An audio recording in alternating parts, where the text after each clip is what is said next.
Hello students.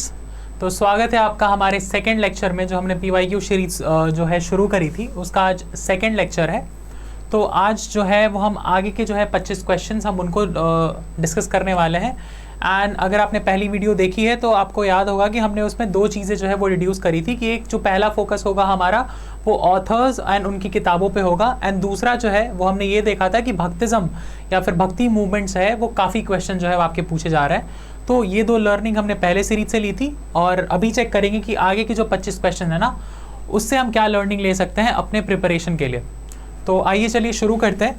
हालांकि उससे पहले CUET कॉन्सेप्ट ने बहुत सारे कोर्सेज लॉन्च किए हैं डिफरेंट एग्ज़ाम्स के लिए। CUET PG हो, CUET UG हो, B.Ed हो, NCET B.Ed हो या फिर CHS हो। तो अगर आप जो स्टूडेंट्स हैं, अगर आप इनमें से किसी भी एग्जामिनेशन के लिए प्रिपेयर कर रहे हैं तो आप ज़रूर हमारे एप्लीकेशन को प्ले स्टोर से डाउनलोड करिए, CUET कॉन्सेप्ट, एंड आप हमारे कोर्सेज को चेक करिए, बिकॉज हम रेगुलर क्लासेस के साथ बहुत जल्दी शुरू करने वाले हैं।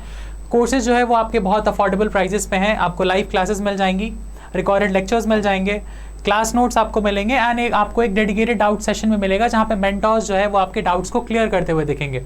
ठीक है, तो कोर्सेज बहुत अच्छे हैं। ऑफर प्राइस अभी आपकी 2999 रुपीज़ चल रही है। तो आप जितना जल्दी ज्वाइन हो सके आप उतना जल्दी करिए, बिकॉज आप अपने प्रिपरेशन को एक अच्छी उड़ान जो है वो आप हमारे कोर्सेज के साथ दे सकते हैं। तो आइए देखते हैं नंबर 26 क्वेश्चन आपके पेपर का, एंड इस सीरीज का पहला question. In 1921 the government appointed a fiscal commission under the chairmanship of. एक फिस्कल कमीशन बनाई गई थी जिसका मेन काम ये था कि गवर्नमेंट जो है वो अपने जो खर्चे जो है वो किन क्षेत्रों में कर रही है, किन क्षेत्रों में उसे करना चाहिए, ताकि उसकी एक जो गवर्नेंस है वो और बेटर हो सके। आपको बताना है किसके चेयरमैनशिप के अंडर ये जो है उन्होंने कमीशन जो है वो बनाई थी। Thomas Holland, Lord bearing, Ibrahim रहमतुल्लाह या फिर विलियम डिग्बी। ठीक है, 1921 में सरकार ने किसकी अध्यक्षता में एक राजकोषीय आयोग नियुक्त किया था? तो इसका जो सही आंसर हो जाएगा वो आपका इब्राहिम रहमतुल्लाह हो जाएगा। ये एक मर्चेंट थे जो आपके बॉम्बे से आते थे, एंड इनकी पूरी फैमिली एक मर्चेंट फैमिली थी, एंड ये बॉम्बे से आते थे, एंड ये पहले मुस्लिम थे ना जिन्होंने इस he was the first Muslim to be appointed on this post. And इस कमीशन की जो मेन काम थी वो ये था कि वो गवर्नमेंट के एक्सपेंडिचर्स को डायरेक्ट कर सके, उन पे कुछ सजेशन या फिर उन पे कुछ एडवाइसेस दे सके। ठीक है, चलिए आगे बढ़ते हैं। कुछ टेम्पल्स हैं एंड कुछ प्लेसेस हैं, आपको इन टेम्पल्स को ये कहाँ हैं उनके प्लेसेस से मैच करना है। तो टेम्पल्स में है आपके Kandariya Mahadev temple, Lingaraj temple, Buddhist temple या फिर सुचिंद्रन टेम्पल। अन प्लेसेस हैं आपके बोध गया, ट्रवनकोर, खजुराहो या फिर भुवनेश्वर। तो सबसे कॉमन जो टेम्पल है जो शायद सबको पता होगा, दैट इज़ बुद्धिस्ट टेम्पल, जो आपके बिहार के बोध गया में है। तो अगर हम देखें कुछ एलिमिनेट हो जाए तो यस, हमारा एक ऑप्शन जो है वो आपका एलिमिनेट हो जाएगा। सेकंड जो है कंदरिया महादेव टेम्पल, ये आपके खजुराहो का सबसे फेमस मंदिर है, तो आपका ये खजुराहो के साथ जाएगा। ऑप्शन नंबर ए जो है वो आपका थर्ड हो जाएगा। कुछ एलिमिनेट हुआ, यस, ऑप्शन नंबर 1 आपका एलिमिनेट हो जाएगा। सेकंड जो है लिंगराज टेम्पल, ये आपके भुवनेश्वर के साथ जाएगा, तो बी का 4 and you got your answer. And Suchindram temple थोड़ा सा अननोन है, बट ये आपके त्रवनकोर में है या फिर ट्रवनकोर में जो है ये सिचुएटेड है। तो आप अगर कॉमन लिंक्स के साथ अगर ऐसे मैच दी फॉलोइंग वाले क्वेश्चंस में चलेंगे ना तो आंसर्स के पास पहुंचना थोड़ा सा इजी हो जाएगा। तो ऑप्शन नंबर 4 जो है इसका सही आंसर हो जाएगा। बात करें कैपिटल की, गुर्जरा प्रतिहार के कैपिटल की, बहुत इजी सा क्वेश्चन है। उज्जैन, कन्नौज, मान्यखेत या फिर थानेश्वर। थानेश्वर की बात करें, ये आपके पुष्यभूतिस का कैपिटल था। पुष्यभूतिस या फिर वर्धनाज जो आपके थे, हर्षवर्धन वाली डायनेस्टी, ये उनका कैपिटल था। मान्यखेत की बात करें, ये आपके राष्ट्रकूटों का कैपिटल था।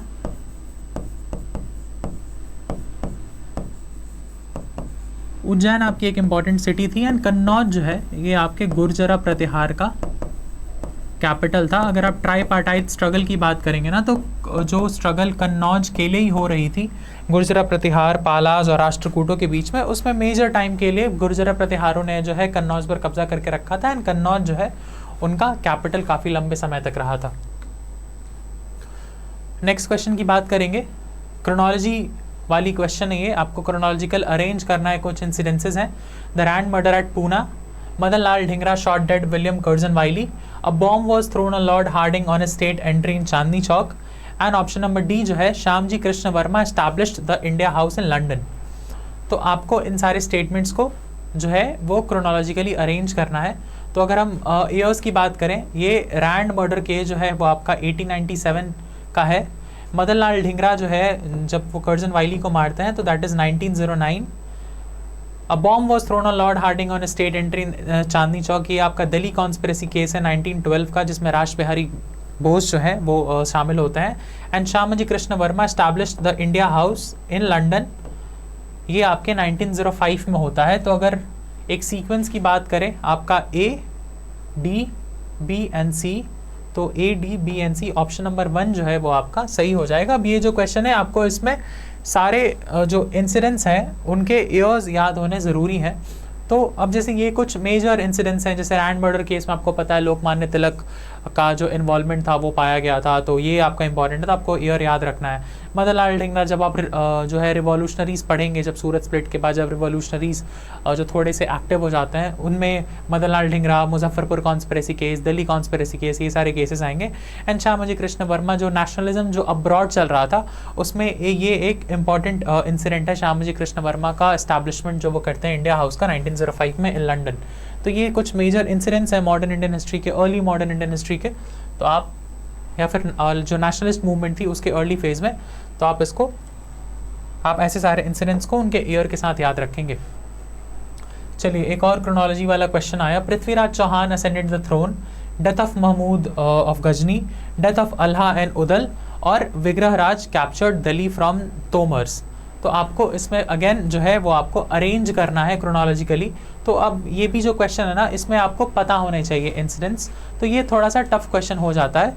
तो अगर हम इसमें जो सबसे कॉमन है अगर वो बात करें, death of Mahmud of Ghazni, ये आपका डेफिनेटली पहले आएगा, because Prithviraj Chauhan, death of Alha and Udal and Vigraha Raj. अगर अल्हा एंड उदल की बात करें, ये हीरोज थे आपके मालवा वाले रीजन में, मालवा, और ये जो बैटल ऑफ महोबा होता है बिटवीन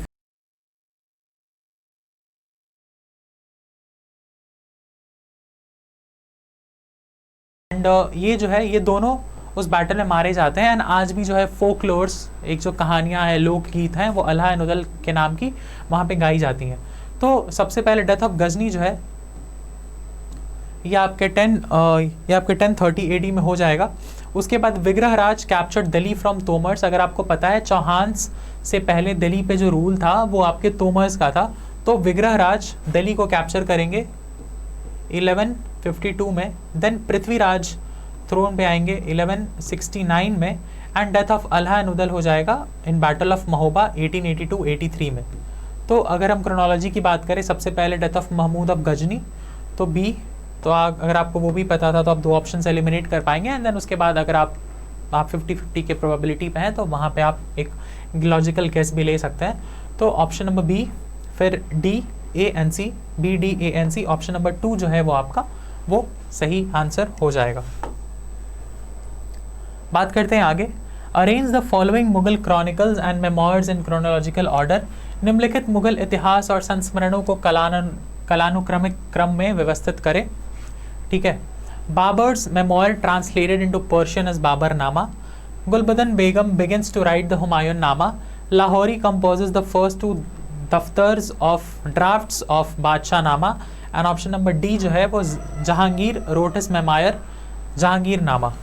तो अगर हम इन सारे इंसिडेंट्स को या फिर ये जो सारे इवेंट्स हैं अगर इनको किसी ना किसी किंग से रिलेट करने की कोशिश करें, तो जहांगीर की जहांगीर नामा जो है वो उन्हीं के रेन जहांगीर में ही है, बिकॉज ये एक ऑटोबायोग्राफी थी। लाहौरी की जो बादशाह नामा है ये आपके शाहजहां के रेन में आएगी। ठीक है।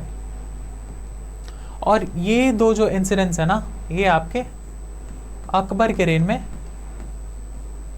आएगी। और इसमें से जो पहला इंसिडेंट आएगा, Gulbadan Begum begins to right Humayun नामा, बिकॉज हुमायून के मरने के तुरंत बाद जो है गुलबदन बेगम ने हुमायून नामा लिखना शुरू कर दिया था। एंड बाबर की जो मेमोयर थी बाबर नामा, उसको जो डिफरेंट लैंग्वेज में थी, तुर्किक लैंग्वेज में थी, उसको जो है ट्रांसलेट करने का काम किया गया था पर्शियन में at a later stage during Akbar's reign only. तो सबसे पहले B, A, then D and C. तो अगर उससे देखें BADNC, तो ऑप्शन नंबर 1 जो है वो आपका सही हो जाएगा। तो अगर आप ऐसे भी कर सकते हैं, जो इंसिडेंट्स है अगर आप उनको किसी ना किसी किंग से रिलेट कर पाएँ, एंड देन आप उन सारे किंग्स की अगर आपको क्रोनोलॉजी पता है, जैसे अकबर के बाद जहांगीर एंड जहांगीर के बाद शाहजहां, तो आपको पता है कि A B में से, ठीक है अगर आपको नहीं पता बट फिर भी आपको पता है कि A और B जो है वो C और D से पहले आएंगे, तो ऐसे भी आप जो है वो कर सकते हैं। Who was the first Surveyor General of India? Alexander Greenlaw, JF Fleet, John Marshall and या फिर कॉलिन मैकेंजी। तो इजी सा क्वेश्चन है, फैक्चुअल क्वेश्चन है। कॉलिन मैकेंजी जो है वो आपके फर्स्ट सर्वेयर जनरल होते हैं, एंड इनका बहुत अच्छा काम है मैसूर वाले स्टेट में। बेसिकली साउथ इंडिया के जब लैंड्स को या फिर जब उसके टेरेन को सर्वे करने की बात करी गई थी, तो कॉलिन मैकेंजी का जो नाम है वो बहुत एक प्रोमिनेंट लाइक तरीके से लिया जाता है। तो yes, for his work in the deep south, for his work in the state of Mysore, he was appointed as the first surveyor general of India. Question number 10। अब ये एक बहुत अच्छा क्वेश्चन था, बिकॉज यहाँ पे जो स्टोन टूल्स हैं वो थे और आपको उनके एसोसिएटेड कल्चर्स के साथ जो है उनको मैच करना था। तो स्टोन टूल्स में थे कुछ Acheulian hand axe, Levallois scrapers, ठीक है, celts and then microlith, Neolithic,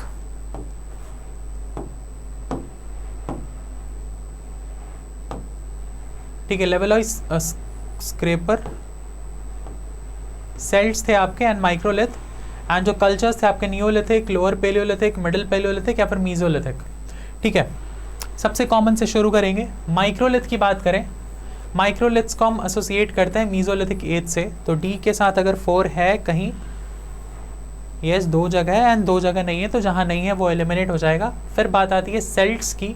Celts is associated with the neolithic age and Celts like later stage में भी, चाल्कोलिथिक एज में भी जो सेल्ट्स का है जो है वो यूज़ है वो हो रहा था। एंड ये याद रखेंगे ये सारे टूल टाइप्स हैं, ठीक है। तो सेल्स गोज विथ न्यूलिथिक, तो C1, so we have only one option with C1, तो ऑप्शन नंबर 3 जो है वो आपका सही हो जाएगा।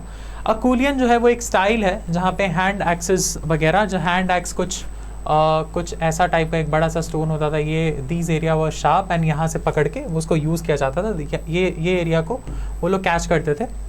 फिर लेवलॉइस स्क्रेपर, जो अब ये जो लेवलॉइस जो ये एक टेक्निक है जहाँ पे आप फ्लेक्स जो है वो छोटे छोटे फ्लेक्स मल्टीपल जगह से निकालते हो, और ये सब जो आपको निकाल दोगे तो कुछ ऐसा एक बेस बन जाएगा जिसको आप एज अ वेपन यूज़ कर सकते हो। सेल्ट्स बहुत फाइन छोटे टूल्स होते थे, एंड माइक्रोलिथ्स उनसे थोड़े से बड़े, बट हैंड एक्सेस और स्क्रेपर से थोड़े से छोटे। तो जैसे जैसे जो वेपन्स हैं वो जैसे थोड़े से छोटे होते गए, सोफिस्टिकेटेड होते गए, पॉलिश्ड होते गए, वो डिनोट करता था कि सोसाइटी जो है वो वैसे वैसे इंक्रीज़ कर रही थी। तो ये हैंड एक्सेस सबसे बेसिक टूल्स हैं, उसके बाद आपके स्क्रेपर्स आते हैं, उसके बाद आपके माइक्रोलिथ्स एंड उसके बाद आपके सेल्ट्स। तो आप इससे जो है वो कल्चर्स को एसोसिएट कर पाएंगे। क्वेश्चन नंबर 9 देखें। Who coined the term great and little traditions to describe the cultural practices of peasant societies? अब ये जो है ये क्वेश्चन बहुत डिफ़िकल्ट, आप इसको कह सकते हैं बहुत डिफ़िकल्ट क्वेश्चन है, बिकॉज यहाँ पे एक आइडिया की बात करी गई है, यहाँ पे एक फ़िलासफ़ी की बात करी गई है। जैसे मैंने पिछले सीरीज़ में बताया था कि ऑथर्स पे काफ़ी फोकस है, या फिर जो स्कॉलर्स हैं उन पे काफ़ी फोकस है, एंड ऐसे कुछ स्कॉलर्स जिन्होंने इंडिया पे कुछ एक बहुत मेजर कमेंट दिया है, वो वहाँ से क्वेश्चंस फ्रेम करने के चांसेस हैं, एंड ये क्वेश्चन उसका एक बहुत अच्छा एग्जांपल है। Who coined the term great and little traditions to describe the cultural practices of peasant societies? तो ये जो नाम है रॉबर्ट रेडफील्ड, इन्होंने जो है वो इंडिया के पेजेंट सोसाइटीज़ को ग्रेट एंड लिटिल ट्रेडिशंस का एक मिक्सचर बोला था, जहाँ पे कुछ बड़े और छोटी चीज़ें जो ट्रेडिशंस थे, जो कुछ एक बहुत लंबे समय से भी चले आ रहे हैं, एंड देन कुछ with society, with time, with the need of the time, वो भी वैसे वैसे डेवलप हो रहे हैं, एंड वो जो साइमल्टेनियस एक को एग्जिस्टेंस का जो एक रिलेशन है उसको उन्होंने ग्रेट एंड लिटिल ट्रेडिशंस कहा था। तो it was given by Robert Redfield, ठीक है। चलिए आगे बढ़ेंगे। अगेन कुछ टर्म्स हैं and they are associated with, वो पूछा गया है। तो पहला है dendrochronology, palaeontology, ethnography and palaeography, and जो मीनिंग्स हैं that is remains of dead organism, tree ring dating, study of ancient writing, study of living cultures and communities. तो सबसे कॉमन की बात करें एथनोग्राफी, एथनोग्राफी को जो है वो हम एसोसिएट करते हैं study of cultures and communities, तो सी के साथ जो है वो 4 जाएगा, तो आपके 2 ऑप्शंस एलिमिनेट हो जा रहे हैं, ठीक है। उसके बाद आती है palaeography. Palaeography is study of ancient writing, तो डी के साथ नंबर 3 जाएगा, तो यस दोनों में है। आगे डेंड्रोक्रोनोलॉजी या फिर पेलियोएंटोलॉजी। पेलियोएंटोलॉजी इज जहाँ पे आप रिमेन्स ऑफ डेड ऑर्गेनिज्म या फिर फॉसिल्स वगैरह पे जो स्टडी होती है जस्ट टू फाइंड आउट कि कौन कौन से ऑर्गेनिजम्स थे, कैसे ऑर्गेनिजम्स थे, तो उन पे जो स्टडी होती है उसको जो है वो हम पेलियोएंटोलॉजी कहते हैं, ठीक है। उसके बाद आपकी आएगी, एक मिनट,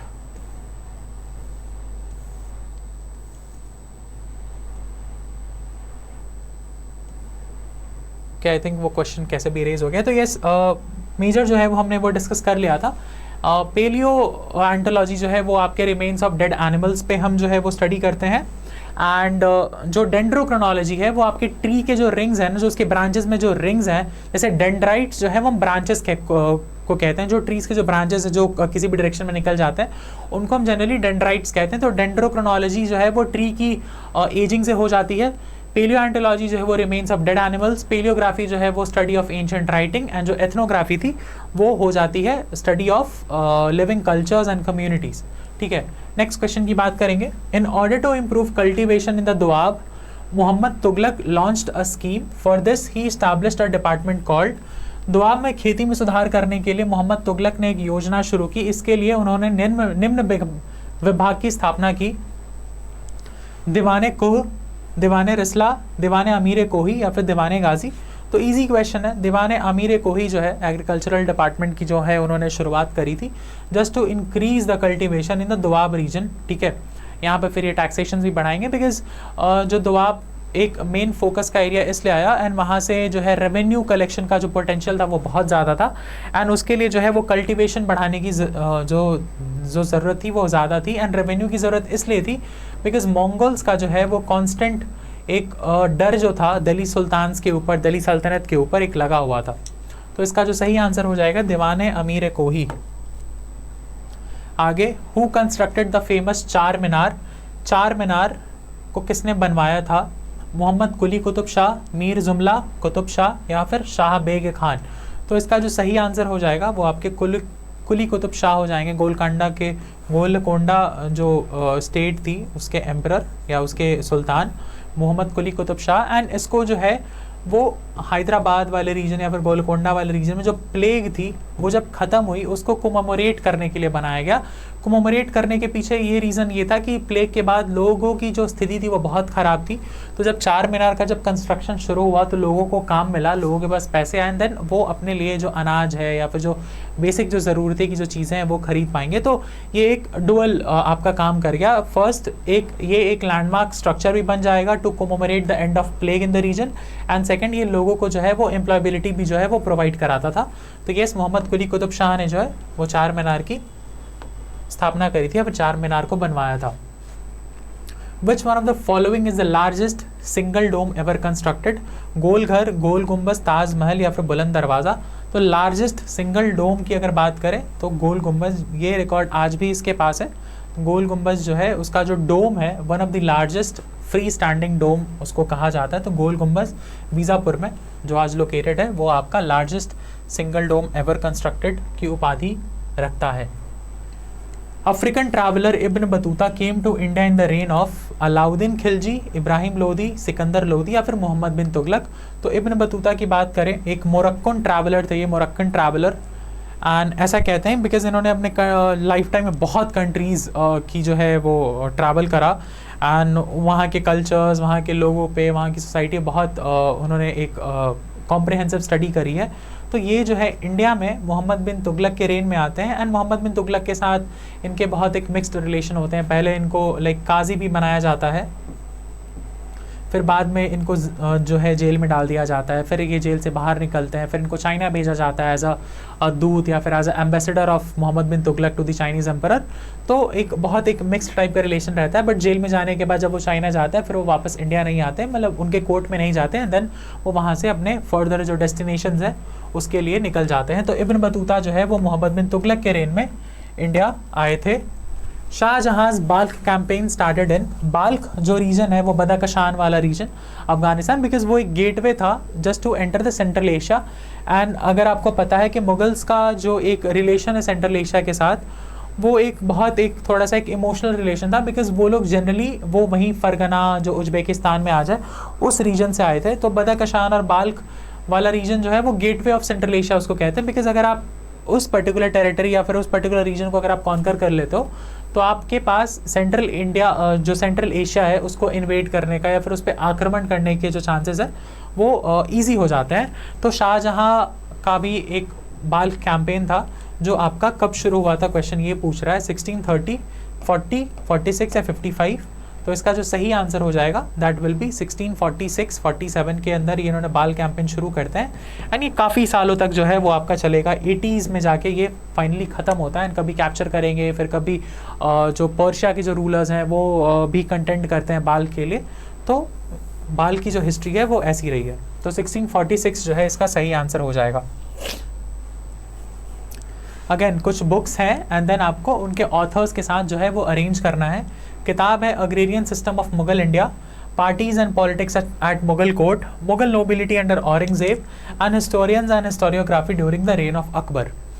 तो अगर आपने मिडाइवल इंडियन हिस्ट्री में थोड़ा सा डिटेल्ड रिसर्च करा है तो आपको पता है कि इरफान हबीब साहब की जो रिसर्च है वो अग्रेरियन सिस्टम पे है। एंड वो जो मुगल डिक्लाइन को जो है वो अग्रेरियन डिक्लाइन के साथ रिलेट करते हुए नजर आएंगे इस किताब में।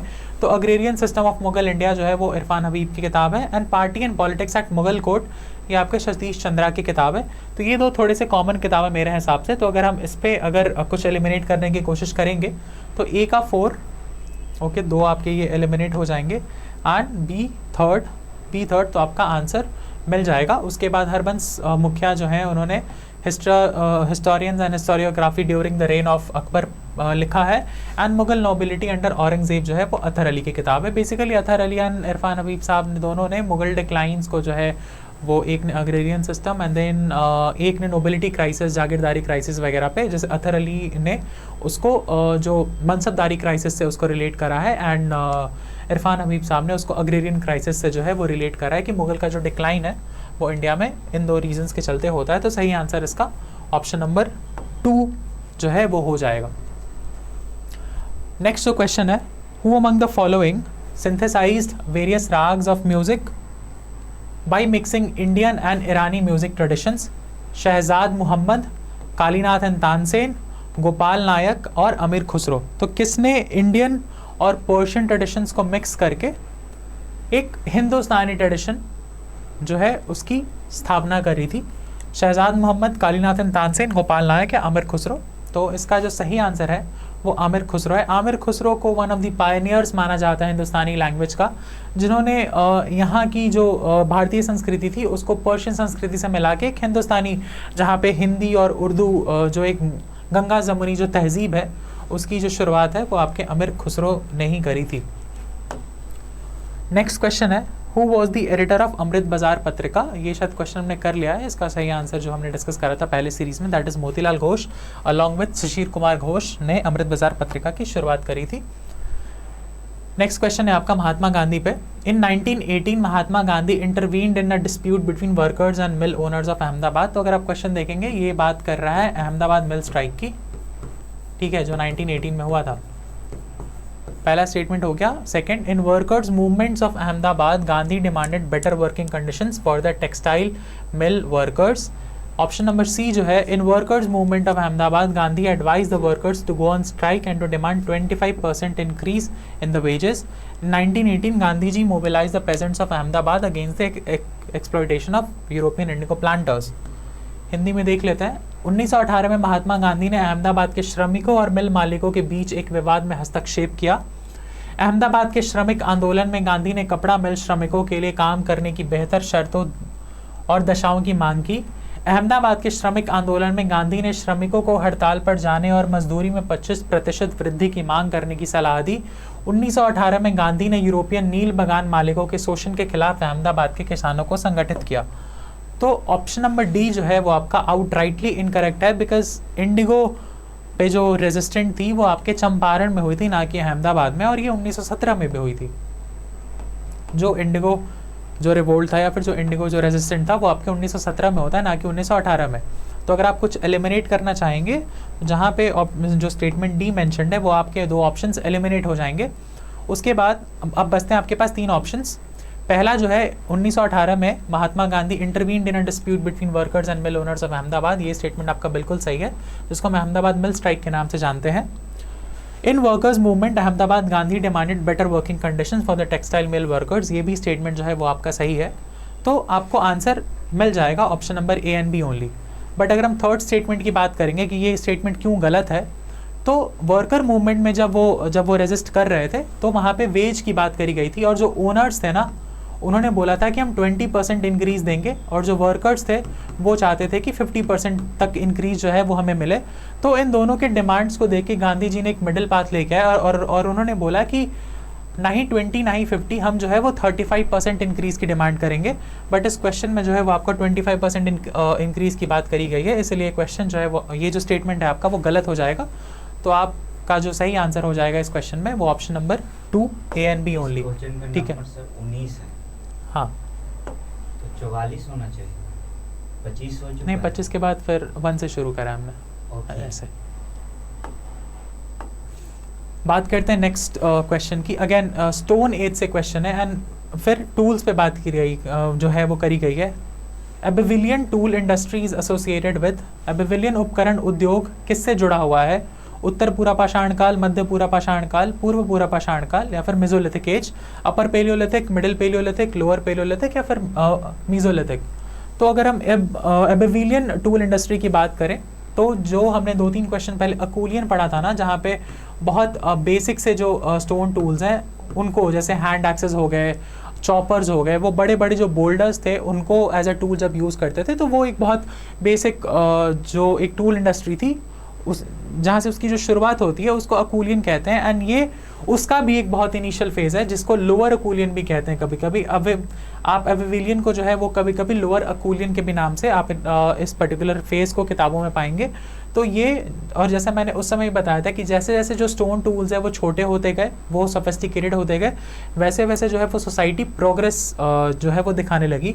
तो इस पर्टिकुलर 4 ऑप्शंस में जो सबसे बेसिक जो सोसाइटी थी वो आपकी लोअर पेलियोलिथिक थी, बिकॉज उसके बाद आपका मिडिल पेलियोलिथिक आएगा, उसके बाद आपका अपर पेलियोलिथिक आएगा, एंड देन आपका मीजोलिथिक आएगा। तो इस क्वेश्चन का जो सही आंसर हो जाएगा वो आपका option number 3, that is lower palaeolithic age जो है, उसके साथ आप एबेविलियन टूल इंडस्ट्री को रिलेट करेंगे। फिर इब्न बतूता पे क्वेश्चन है। इब्न बतूता, जैसे मैंने बताया, इन्होंने अपने लाइफ टाइम में बहुत सारी कंट्रीज़ को जो है वो एक्सप्लोर करा था, एंड वहाँ की चीज़ें, वहाँ के खान पान, वहाँ के लोग, वहाँ की सोसाइटी पे इन्होंने बहुत एक कम्प्रहेंसिव काम किया है। तो इंडिया में भी इन्होंने, जब ये आए थे मोहम्मद बिन तुगलक के रेन में, तो क्वेश्चन ये कह रहा है, according to Ibn Battuta there were 28 gates of Delhi which were called darwazas. Of these darwazas which was the greatest one? Ibn Battuta के अनुसार दिल्ली के 28 द्वार थे जिन्हें दरवाज़ा कहा जाता था। इनमें से जो दरवाज़ा सबसे बड़ा था वो कौन सा था? बदायूं दरवाज़ा, मांडवी दरवाज़ा, गुल दरवाज़ा, या फिर मोरी दरवाज़ा। तो 28 दरवाजे थे दिल्ली में एंटर करने के, बिकॉज दिल्ली एक कैपिटल जो है वो सिटी थी, तो उसको प्रोटेक्ट करना बहुत ज़रूरी था। तो फोर्ट के अंदर थी वो, एंड उस फोर्ट्स में एंट्रेंसेस थे डिफरेंट, तो 28 टोटल एंट्रेंसेस थे, एंड उनमें से जो सबसे बड़ा एंट्रेंस था that was the Badaun gate और बदायूं दरवाज़ा। आज भी आपको कुछ दरवाजे जो है वो मॉडर्न डे दिल्ली में मिल जाएंगे। क्वेश्चन नंबर 22 की बात करें, यही एकमात्र क्वेश्चन है जो आपके वर्ल्ड हिस्ट्री से पूछा गया था इस साल के पेपर में। Little boy and fat man were code name of AI research, nuclear bombs, super computers, या फिर डिजिटल सॉफ्टवेयर्स। तो बहुत ईजी एंड बहुत बेसिक सा क्वेश्चन था ये, कि न्यूक्लियर बॉम्ब्स थे little boy and fat man, जो कि हिरोशिमा एंड नागासाकी पे अमेरिका द्वारा सेकेंड वर्ल्ड वॉर में गिराया गया था। Question number 23, in 1761-62 Haider Ali conquered होस्कोते, दोद Belapur, Sera बिदनूर etcetera and subjugated the poligars of South India. Second जो स्टेटमेंट है, the Maratha ruler under Peshwa Madhavrao frequently raided Mysore territory and defeated Hyder Ali in 1764। Third जो statement है, treaty of Mangalore of 1784 accord between Hyder Ali and the British. Hyder Ali was eager to learn and showed appreciation of Western sciences and Western political philosophy and supported a proposal to set up Jacobin Club. Hindi में देख लेते हैं question को। 1961-62 में हैदर अली ने होसकोटे, डोड बेलापुर, सेरा, बदनूर आदि पर विजय प्राप्त की और दक्षिण भारत के पौलिगारों को अपने अधीन कर लिया। पेशवा माधवराव के नेतृत्व में मराठों ने अक्सर मैसूर क्षेत्र पर हमला किया और 1764 में हैदर अली को हराया। हैदर अली और अंग्रेज़ों के बीच 1784 की मैंगलोर की संधि हुई। हैदर अली सीखने का उत्सुक था और उसने पश्चिमी विज्ञान और पश्चिमी राजनीतिक दर्शन की प्रशंसा की तथा जैकोबिन क्लब की स्थापना के प्रस्ताव का समर्थन किया। तो अगर एलिमिनेशन की बात करेंगे, जैकोबिन क्लब की जो स्थापना थी या फिर उसके एस्टैब्लिशमेंट की जो बात करी गई थी वो हैदर अली ने नहीं बल्कि उनके बेटे टीपू सुल्तान ने करी थी। तो ऑप्शन नंबर डी आपका गलत हो जाएगा। अगर कुछ एलिमिनेट होगा तो यस, 2 स्टेटमेंट्स आपके एलिमिनेट हो जाएंगे। ऑप्शन नंबर सी पे आते हैं। ट्रीटी ऑफ मैंगलोर जो सेकेंड एंग्लो मैसूर वॉर हुआ था 1780 से 1784 के बीच में, जब वो हुआ था, तो जो ट्रीटी ऑफ मैंगलोर थी वो साइन की गई थी between Tipu sultan and British, because war के अंदर ही 1782 के आसपास जो है वो हैदर अली मर जाते हैं एंड वहाँ से जो कमान है वॉर की वो टीपू सुल्तान ले लेते हैं। तो जो वॉर जब एंड होता है और जब ट्रीटी साइन होती है तो वो टीपू सुल्तान और ब्रिटिशर्स के बीच में होता है। तो ये भी स्टेटमेंट जो है वो आपका गलत हो जाएगा। तो ऑप्शन नंबर सी भी स्टेटमेंट सी के हिसाब से ऑप्शन नंबर 2 भी जो है वो आपका एलिमिनेट हो जाएगा। तो आपका जो सही आंसर है वो option number A and B है। तो यस, ये दोनों स्टेटमेंट्स आपके सही हैं। 1761-62 में पॉलीगर्स को उन्होंने कंट्रोल किया। 1764 में माधवराव जो पेशवा हैं वो फ्रीक्वेंटली रेड करते थे मैसूर की टेरिटरीज़ को एंड उनको एक बहुत अच्छा बाउंटी भी मिलता था। तो पहले 2 ऑप्शन जो हैं वो आपके सही हो जाएंगे। चलिए आगे आते हैं।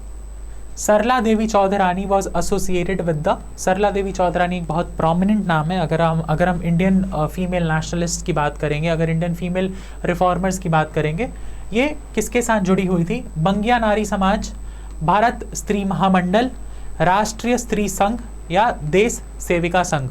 तो सरला देवी चौधरानी जो है इन्होंने भारतीय स्त्री महामंडल की स्थापना करी थी, ठीक है। और ये भारतीय स्त्री महामंडल जो है वो फीमेल एजुकेशन को लेके काम करता था। जो औरतें थी भारत में, उस समय के भारत में, उनके एजुकेशन को बढ़ावा देने का काम जो है वो भारत स्त्री महामंडल जो है वो सरला देवी चौधरानी ने जो स्टैब्लिश करा था प्रयागराज में, इलाहाबाद में, वो ये काम करता था। तो ये एक बहुत पायनियर जो है वो एजुकेशनिस्ट रही हैं एंड फीमेल राइट्स के लिए इन्होंने बहुत काम किया है सरला देवी चौधरानी ने। चलिए, Who opined the Bengal united as a power and Bengal divided will pull in several different ways?